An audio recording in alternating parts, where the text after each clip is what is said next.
এখানে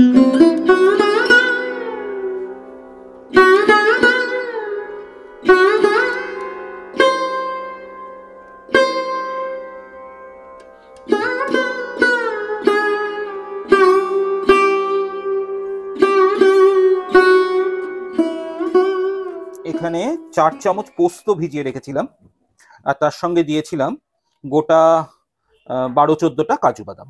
সেটা নিয়ে আমরা পোস্তটাকে কাঁচা লঙ্কা দুটো, নুন, পোস্ত এবং কাজু বাদাম এইভাবে বেটে রেখেছি। তাহলে এই পোস্ত দিয়ে আজকে রান্না, আর এটা চিকেন। তাহলে আজকে আমরা তৈরি করব চিকেন পোস্ত।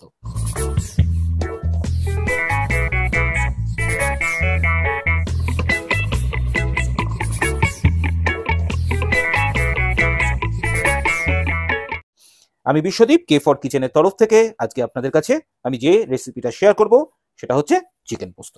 চিকেন পোস্তর জন্য আমরা যে চিকেনটা নিয়েছি, এখানে মোটামুটি 700 গ্রাম মতো চিকেন রয়েছে। আমি এখানে কিছু জিনিস দিয়ে চিকেনটাকে প্রথমে ম্যারিনেট করব। চিকেনকে সবসময় একটু ম্যারিনেট করে নিতে হয়, যাতে মশলা এবং তেল চিকেনের বডির মধ্যে বা চিকেনগুলোর মধ্যে ঢুকে যেতে পারে, সেইভাবে করে নিতে হবে। তাহলে আমি এখানে প্রথমে দিয়ে দিচ্ছি 1 চামচ পরিমাণ আদা বাটা, দিচ্ছি পরিমাণ মতো হলুদ, কিছুটা বা 1/4 চামচ শুকনো লঙ্কা গুঁড়ো, এটা আপনারা যে যেরকম ঝাল খাবেন সেরকম ভাবে ব্যবহার করবেন। দিচ্ছি 1/4 চামচ চিনি আর আন্দাজ মতো নুন। এর মধ্যে দিয়ে দেবো সর্ষের তেল, দিয়ে এটাকে ভালো করে কিন্তু মেখে আমাদের ম্যারিনেট করতে মোটামুটি 7-10 মিনিট মতো সময় দিতে হবে। সর্ষের তেল দিয়ে আমরা ভালো করে এটা মিশিয়ে নেব বা মেখে নেব। অনেকে এটা পোস্ত এবং সর্ষে একসঙ্গেও করে, আমি শুধু আজকে পোস্ত দিয়েই কিন্তু রেসিপিটা তৈরি করছি। তাহলে এটা মেখে নিয়ে আমরা রেখে দেব 7-10 মিনিটের জন্য। এখানে কড়াই বসিয়ে আমরা কড়াইয়ে তেল দিয়ে দিলাম, কড়াইটা গরম হয়েছে। তেল দিয়ে আমাদের এই পোস্ত চিকেনের জন্য আমি এখানে 2টো মাঝারি মাপের পেঁয়াজ একদম কুচি করে রেখেছি, এটা আমরা এখানে দিয়ে দেব। পেঁয়াজটাকে একটু ভালো করে ভেজে নিতে হবে, তবে লাল করে নয়। পেঁয়াজটা ভাজতে মিডিয়াম ফ্লেমে মোটামুটিভাবে 4-5 মিনিট সময় লাগবে।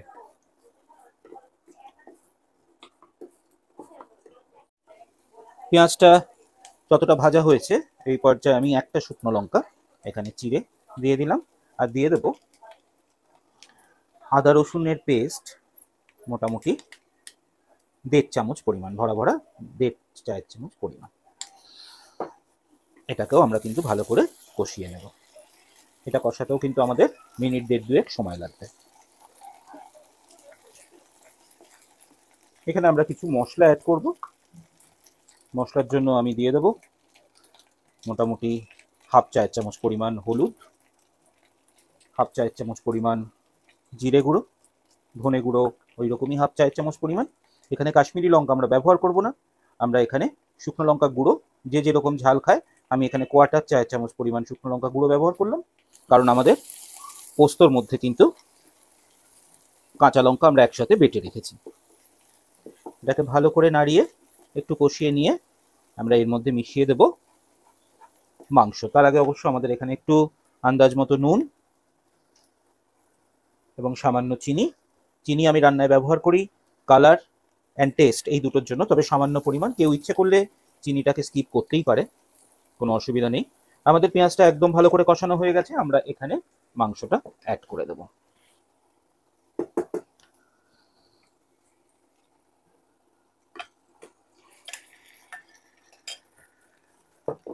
এবার মাংসটাকে কিন্তু আমাদের ভালো করে কষিয়ে নিতে হবে। আপাতত আমরা এর মধ্যে জল দেব না, মাংস থেকে জল ছাড়বে এবং কষিয়ে নেব আমরা মিনিট 4-5 জন্য। একটু ঢাকা দিয়ে দিয়ে এটাকে কষিয়ে নিতে হবে।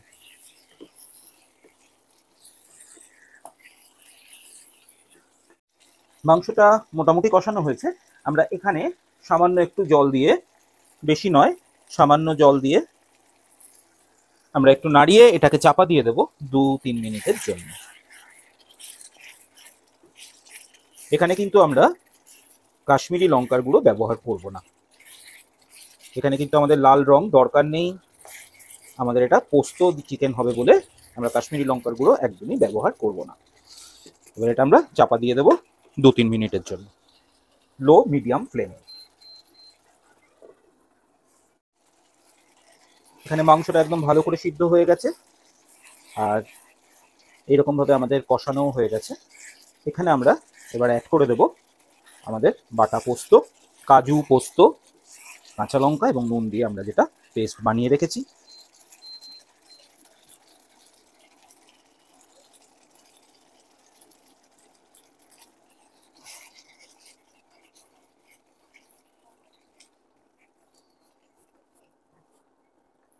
এটা ভালো করে কিন্তু মিশিয়ে নিতে হবে মাংসের সাথে। খুব লো টেম্পারেচার বা লো ফ্লেমে এটাকে আমরা ঢাকা দিয়ে দেব মিনিট 3 জন্য।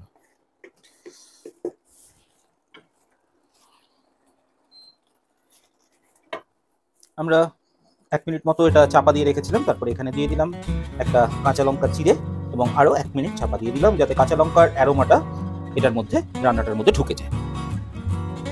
আমাদের কিন্তু পোস্ত চিকেন বা চিকেন পোস্ত একবারে রেডি হয়ে গেছে। তাহলে আমাদের এটা তুলে নিতে পারবো। পুরো তেল ছেড়ে গেছে, আমরা নাড়িয়ে নিলাম, একটু নাড়িয়ে নিলে এটাকে এবার আমরা তুলে নিই।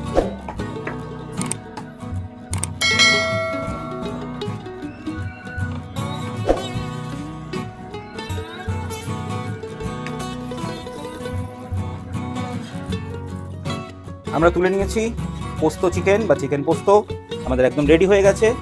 আপনারা কিন্তু ট্রাই করবেন, করে আমাদের জানালে আমাদের ভালো লাগে আর কি, জানিয়ে দেবেন। আর ভিডিওটা ভালো লাগলে অবশ্যই লাইক করবেন, আপনাদের আত্মীয় স্বজন বন্ধু বান্ধবের মধ্যে শেয়ার করে দেবেন, চ্যানেলটাকে সাবস্ক্রাইব করবেন, বেল আইকনে ক্লিক করে রাখবেন এরকম আরও অনেক রেসিপি পাওয়ার জন্য। সকলে খুব ভালো থাকবেন, ভালো করে শীত এনজয় করুন। খুব তাড়াতাড়ি আর একটা নতুন রেসিপি নিয়ে আমি ফিরে আসছি। আজকের মতো বাই।